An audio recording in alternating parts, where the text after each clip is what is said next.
말씀을 좀 드리면서 자 오늘이 사전투표 이틀째입니다. 두 분 혹시 투표하셨습니까? 어머님 투표하셨어요? 했습니다. 네. 언제 하셨어요?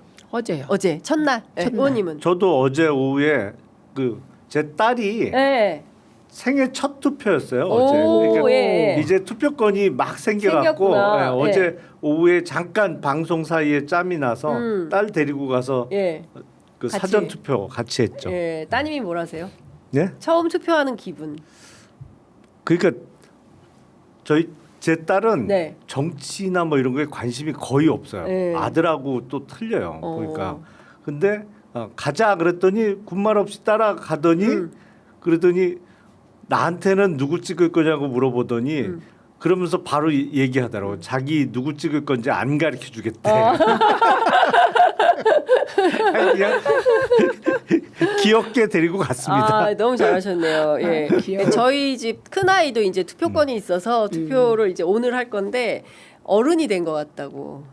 자기가 뭔가 그러니까 이 나라에 좀 책임감이 생긴 어른이 된 것 같다 이런 얘기를 하더라고요. 이번에 보니까 고3이 굉장히 많더라고요. 투표권이 있는 고등학교 3학년 학생들. 생일이 그렇죠. 예. 네. 그래서 어제 제가 하나고등학교 선생님 여의도 주민센터 앞에 투표소에서 뵀는데 그 수업이 있대요. 논술 수업 하시는 선생님인데 이제 국어 선생님이신데 당당하게 요구하더래요. 제가 저 투표권이 있기 때문에 좀 다녀와야 되겠습니까? 수업을 빼고.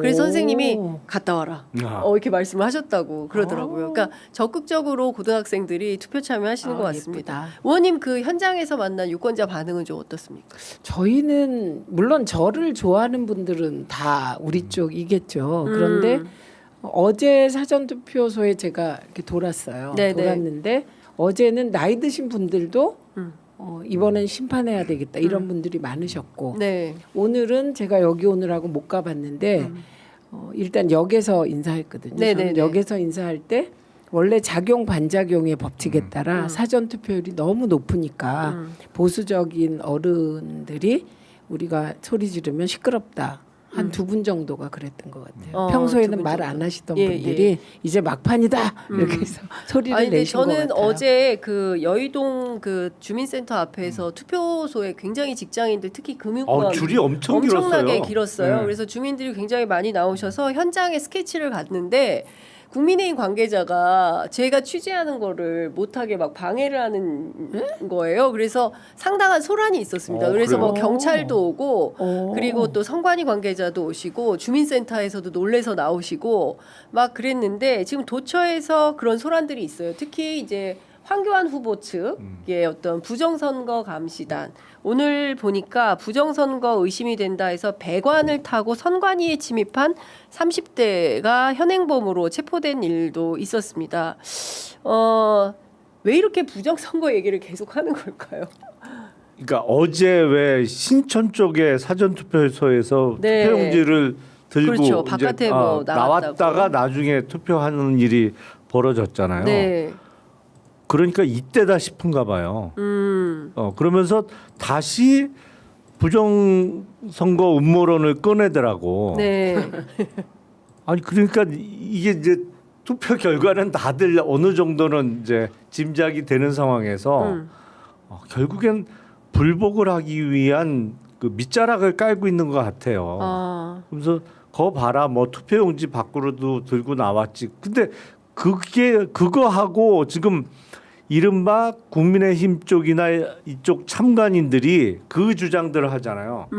자기들이 센 투표인하고 이 선관위에서 발표한 투표자 명수하고 다르다. 그러니까 사전 투표 이제 참관인들이 각 당에 나가 있잖아요. 네네네. 그런 주장이니까 내가 센 거는 1,000명인데 선관위에서 발표한 건 이 사전 투표소에서 1,100명이 투표했다고 발표를 한다. 네. 그래서 이 뭐 100명의 차이가 난다 이런 주장인데 아 1,000명을 어떻게 셌냐 그냥 내 눈으로 셌다는 주장이니까. 근데 이제 그걸 갖고 다니는 분들도 계세요. 그렇죠. 이걸 하는 분도 카운터기기 있는데. 갖고 다니는 분도 있는데 정자 표시를 막 하더라고요 현장에서. 근데 그거 되게 불확실해요. 그리고 선관위 어떻게 하는 거냐면 예를 들면 A동이 있잖아요. 네. A동에 와서 관내 투표가 있잖아요. 그럼 그 관내 투표를 그 발부할 때 미리 그 봉투에 어느 동이라고 써요. 네. 그러면 그거는 분류해서 가는 거예요. 네. 그러니까 이거를 참관인은 몰라요, 숫자를. 예. 예, 그러니까 A 동이 자기는 관내 투표 100명 했는데 나중에 전체 투표 수가 110명 되는 것은 다른 지역의 관내 투표가 오기 때문에. 그러니까 그건 그분이 오해할 수 있는데 관내 투표는 그렇죠. 모르잖아요, 본인은. 왜냐하면 제가 어저께 일부러 구리에 가서 네.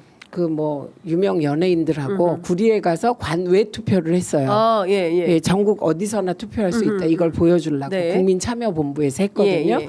그런데 우리 관내 투표가 오히려 줄이 길었어요. 구리도. 예. 우리가 관내가 관내는 금방금방 되는데 네. 관외가 길더라고요. 그래서 그러니까 그분들은 관내는 셀 수 있지만 참관인은 아, 예. 관외는 이분들이 어디서 왔냐면 한 분은 상계동, 한 분은 뭐 어디, 네, 뭐 네. 이런 식으로 다 다른 데서 온 분들이에요. 예. 그거를 세봤자 소용이 없다는 아, 거지. 무의미한 일이다. 예, 셀 수도 없어요. 없고 그걸 네. 통계를 또 어떻게 내겠습니까? 그러니까 그래서 현장에서. 관내 투표는 정확할 수 있는데 예, 예. 참관인이 예, 세는 예, 게 예. 관내는 지역별로 쪼개져서 그 지역으로 가기 때문에 못 센다. 그렇군요. 그래서 일치 안 하는 게 정상이죠. 근데 일단 요거는 좀 평가를 부탁드리는데요. 선관위에서는 지금 대기줄이 너무 밀려가지고 일단 나눠줬다는 거예요. 그래서 이제 투표소 바깥으로 투표용지와 봉투를 갖고 있는 시민들이 있었는데 이 관리 자체는 잘 됐다고 보긴 어려운 건가요? 아니면 실무적으로 그럴 수 있는 겁니까? 그러면 안 되죠. 아니 그렇죠. 그럼 안 됩니다. 예, 예. 줄이 너무 길고 대기 시간이 너무 오래 걸리다 보니까 그랬던 그럼 것 시간을 같은데. 연장해야지. 그렇지. 무슨. 그렇게 하면 안 되죠, 사실은. 네. 근데 또 시간도 딱 6시까지만 아 그러니까 그래도 6시까지 대기표 받는 분은 해줘야 되니까 대기표를 준비하세요. 대기표를 번호. 준비하라고 대기 번호를 예. 용지를 나눠줌으로써 하려고 했던 거잖아요. 예, 예, 그러니까 예. 오늘은 네. 대기 번호를 준비하십시오. 예. 대기 근데 번호표. 이제 직장인들이 점심 시간에 잠깐 짬내서 왔는데 오니까 뭐 30분 이상 걸린다 그러면은 왔다가 또 택시 타고 다 오시더라고요. 왔다가 아우 안 되겠다 내일 다시 와야겠다 그러고 돌아가시는 분들이 많고 또 막 따릉이 자전거 타고 오세요. 근데 아우 너무 많아서 안 되겠다 그 회사 눈치 보여서 도로 가야겠어요 이런 분들이 계시더라고요. 그건 본투표 하시면 돼요. 그러니까 네. 모든 제도는 그게 투표 제도라고 할지라도 네. 우리가 예측할 수 없는 변수가 발생해서 왔다가 돌아가는 일이 생기겠죠. 네. 그것까지 선관위에 이거 왜 예측 못하고 해결 안 했니 이러긴 어려워서 그래서 사전 투표를 네. 그러니까 가능하면 예전에 토요일 날 했죠. 아니 그래서 그러니까.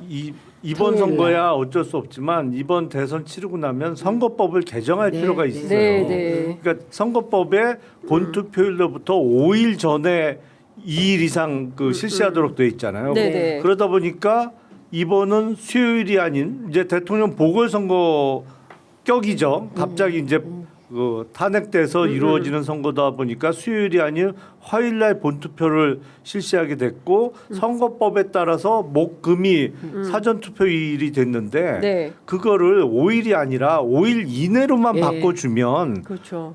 그러니까 금토에 하면 이런 일이 없잖아요. 그렇죠. 토요일 그 예. 직장인들도 토요일 쉬는 분들이 많이 계시니까. 예. 근데 선거법을 5일로 딱 해놔갖고 그냥 아. 5일 이내로만 바꿔주면 금토로 하면 오히려 사전 투표함의 보관 기간도 하루 줄고 네. 투표하는 분들도 편의성이 올라가고 네. 좋습니다. 다 좋은데 이게 선거법을 처음에 잘못 네. 만들었어요. 그거 반드시 개정해야 네. 될 것 같아요. 그리고 제가 또 하나 현장 취재하면서 느끼는 점은 투표소가 너무 부족해요. 사전 투표소가 좀 예, 적죠. 왜냐하면 그 일단 선관위 인원이 좀 작고 그래서 관리의 어려움 때문에 그런다고는 하지만 그 투표소가 너무 부족하니까 한 곳에서 밀집돼서 너무 많은 시간을 대기해야 되는 좀 불편함이 있어서 호주나 다른 외국처럼 뭐 큰 회사 같은데 또 뭐 백화점 서울역에도 없어요 사전 투표소가 인천공항에는 있지만 그래서 이런 투표소들을 공공기관에 적극적으로 좀 배치할 필요는 있는 거 아닌가. 그러려면 선관위 직원 수를 대폭 늘려줘야 되고요. 핵심이 그거고 그다음에 또 하나는 지금 말씀하신 이게 저희가 계속 여야가 네. 토론한 쟁점입니다. 아. 그러니까 제가 냈던 법안 중에는 예를 들면 지하철역 네, 그렇죠. 사람들의 이동이 그렇습니다. 많은 지하철역, 버스 정류장, 그다음에 고속터미널 예. 이런 데에 투표함을 설치하자 네. 뭐 얘기했는데 이게 다 예산이고 인력 사안이에요. 그래서 이건 앞으로 이제 논의를 해가야 될 사안이고 그 방향으로 가겠죠. 네. 근데 이거 엄청난 저항이 있는 거예요. 사전 투표도 네. 보수 정당에서는 엄청나게 저항해서 싫어하잖아요. 도입이 폐지한다는 게 김문수 후보의 입장. 그래놓고 사전 투표 했잖아요. 오늘 아침에 어떤 분이 계셨냐면 네. 이렇게 어떤 분이 오셔서 그 사전 투표를 해야 돼요 이러시더라고요. 그래서 네, 그랬더니 사전 투표 문제가 많다는데요. 그래서 내가 김문수 후보도 하셨습니다. 그랬더니 가셨어요. 그래서 김문수 후보 너무 감사합니다. 제가 어제 영천에서 오신 시민분이 이제 여의도에 오셨는데 여기다가 김문수 이렇게 써오셨어요. 그리고 제가 인터뷰하니까 잠깐만요. 제가 오늘 찍기로 한 사람은 김문수. 어머, 비밀 투표. 그러면서 딱 그렇게 하시면서 이제 세금을 너무 뜯어간다. 그래서 세금을 줄이는 그런 후보에게 투표하고 싶다. 뭐 이제 이런 말씀도 부자인가 보다. 네, 하여튼 뭐 그런 것 같습니다.